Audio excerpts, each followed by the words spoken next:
Parks may seem like less of a deal, but it matters to parents, it matters to kids. It matters to sometimes elderly that want to use certain park facilities. And we got, as you can see there, it's pretty obvious, but I'll put a red box around it. Very, very few park spaces on Johns Island.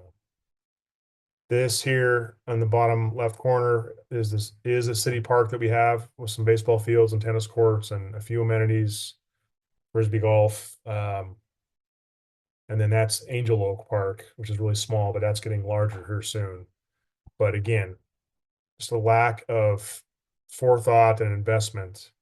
Until recently, the city, again, thankfully, there'll be a new recreation center, which I'll get to in a minute because that's on the next slide. But the city has bought some land on Maybank that can for future park use. So they started to invest recently to kind of make up for this a little bit, but we have a lot of catching up to do.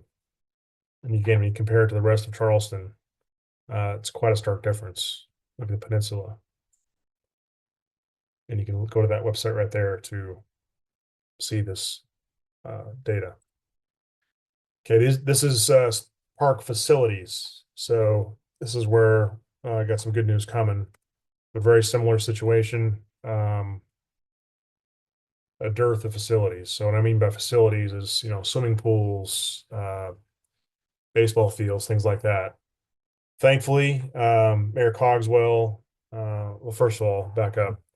Thanks to the 2023 City Council, 2022, 2023 City Council, who put in a referendum for the voters to vote for millage increase for Parks and Recreation, and the voters passed that overwhelmingly.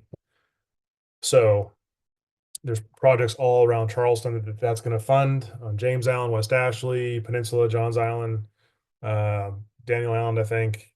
But Mayor Cogswell chose Johns Island and West Ashley as the first two places to focus on first. And they're being planned right now.